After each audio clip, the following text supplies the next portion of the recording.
খদিজা সদর ঘরের আসনে বসে আহাজারি করছিল।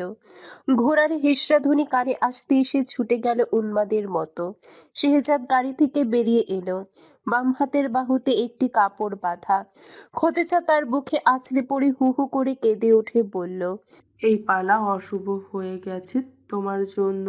এত বাধা আসছে, তারপরও কেন তুমি থামছো না শেহজাদ?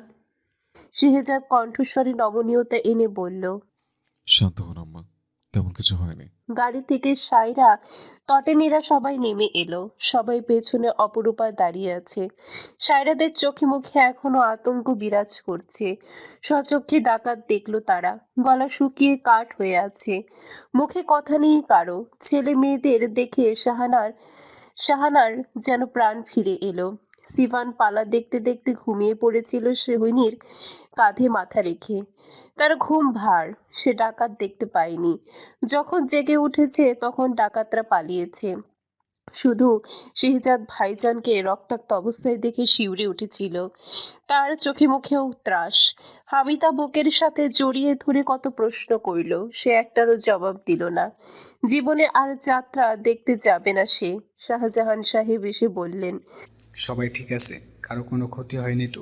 সায়রা কান্না বিজড়িত গলায় বলল। ভাইজানের হাতে তীর লাগছে। খোদেজা শেহজাদের হাতের বাহুর দিকে তাকিয়ে বলল, হে খোদা, কতখানি রক্ত ঝরছে! তোমার কি একটুও ব্যথা অনুভব হচ্ছে না পুত্র? শেহজাদ অগ্নিময় কণ্ঠে বলল, হচ্ছে।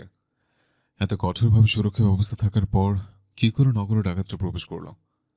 আমার মাথা ব্যথা সেখানে। কি করে ঘাটে জাহাজ এসে থামলো? কারো কাছে এর উত্তর আছে? তার গর্জন শুনে দুজন শক্তিশালী লোক সামনে এসে দাঁড়ালো। তাদের দৈত্যের মতো শরীর, পুরুষ্ঠ দেহ, এক একটি হাতের থাবা বিশাল। চোখগুলো রক্তাভ, যেন কত সুতো রাত তারা ঘুমায়নি। তারা কাশিম আর কামিল। শেহজাদের কিছুটা দূরে দুজনেই চোখ নত করে দাঁড়ালো। কাশিম বলল, বেশ ভালো খবর, শুনে ধন্য হয়ে গেলাম। সবাই মাথা নতই সবাই নত মাথায় দাঁড়িয়ে রইল।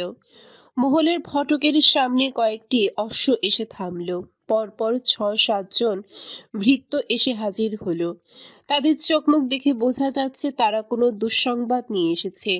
শেহজাদ এগিয়ে গেল, জানতে চাইল, আবার কোনো দুঃসংবাদ?